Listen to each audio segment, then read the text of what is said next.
Al-Qaeda, which was actually the name of a computer database for the US-supported Mujahideen in the 1980s.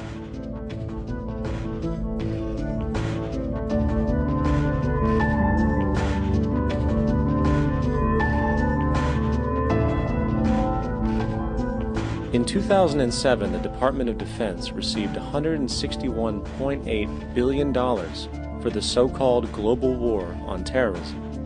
According to the National Counterterrorism Center, in 2004, roughly 2,000 people were killed internationally due to supposed terrorist acts. Of that number, 70 were American. Using this number as a general average, which is extremely generous, it is interesting to note that twice as many people die from peanut allergies a year than from terrorist acts. Concurrently, the leading cause of death in America is coronary heart disease, killing roughly 450,000 each year. And in 2007, the government's allocation of funds for research on this issue was about $3 billion. This means that the US government in 2007 spent 54 times the amount for preventing terrorism than it spent for preventing a disease which kills 6,600 times more people annually than terrorism does. Yet, as the name terrorism and Al-Qaeda are arbitrarily stamped on every news report relating to any action taken against US interests, the myth grows wider. In mid-2008, the U.S. Attorney General actually proposed that the U.S. Congress officially declare war against the fantasy. Not to mention, as of July 2008, there are now over 1 million people currently on the U.S. terrorist watch list.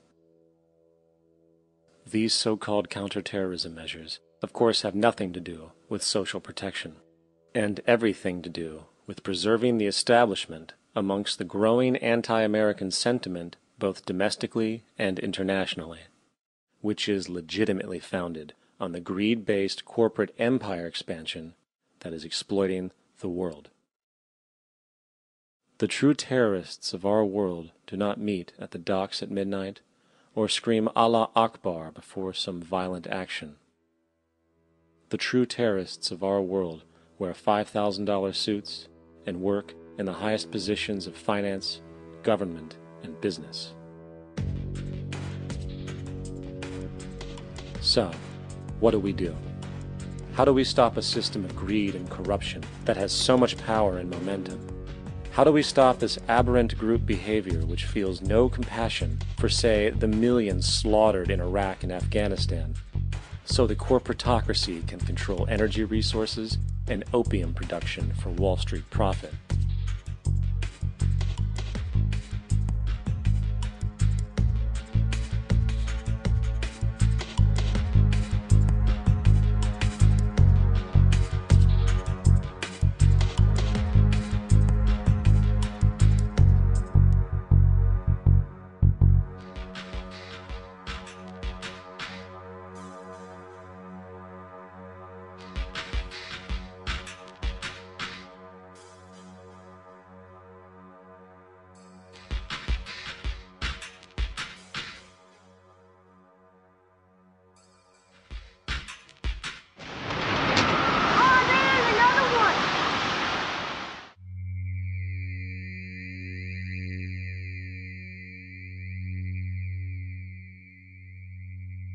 How do we stop a system of greed and corruption that condemns poor populations to sweatshop slavery for the benefit of Madison Avenue? Or that engineers false flag terror attacks for the sake of manipulation? Or that generates built-in modes of social operation which are inherently exploitative? Or that systematically reduces civil liberties and violates human rights in order to protect itself from its own shortcomings? How do we deal with the numerous covert institutions such as the Council on Foreign Relations, the Trilateral Commission, and the Bilderberg Group, and other undemocratically elected groups which, behind closed doors, collude to control the political, financial, social, and environmental elements of our lives? In order to find the answer, we must first find the true underlying cause. For the fact is, the selfish, corrupt, power, and profit-based groups are not the true source of the problem. They are symptoms.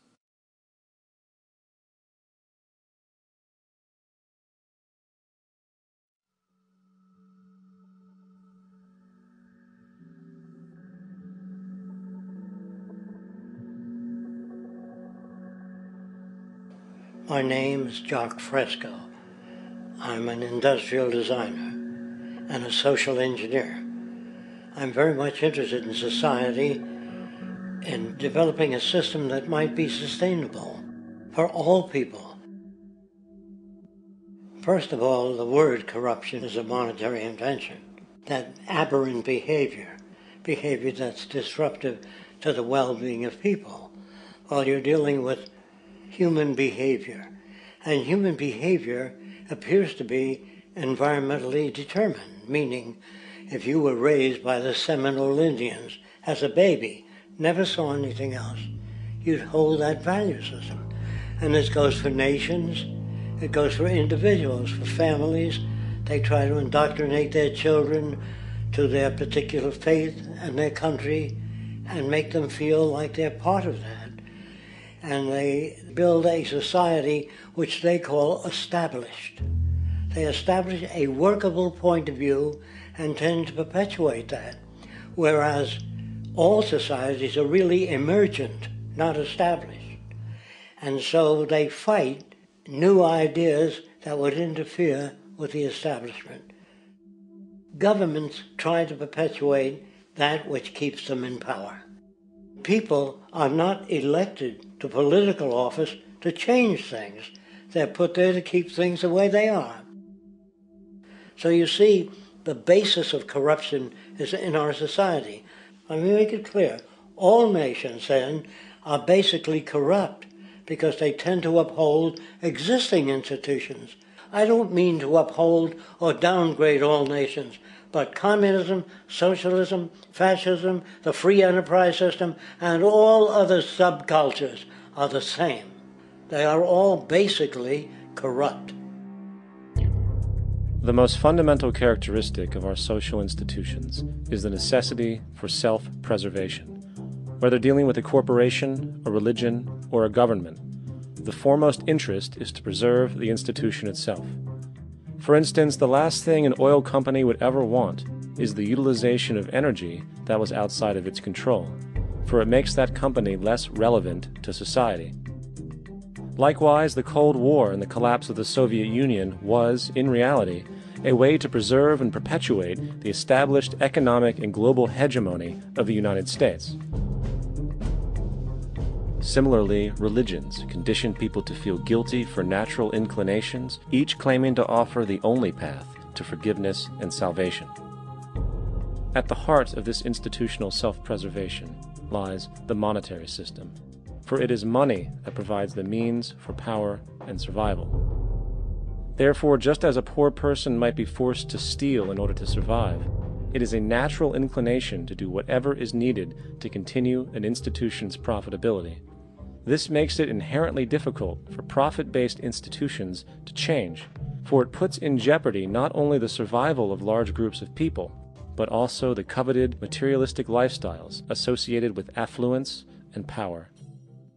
Therefore, the paralyzing necessity to preserve an institution, regardless of its social relevance, is largely rooted in the need for money or profit.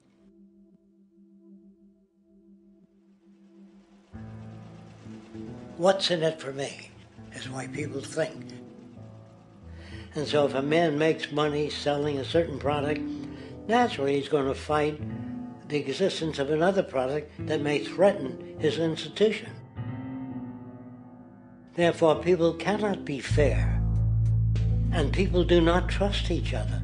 A guy will come over to you and say, I got just the house you're looking for. He's a salesman. When a doctor says, I think your kidney has to come out, I don't know if he's trying to pay off a yacht or whether my kidney has to come out. It's hard in a monetary system to trust people. If you came into my store and I said, this lamp that I've got is pretty good, but the lamp next door is much better,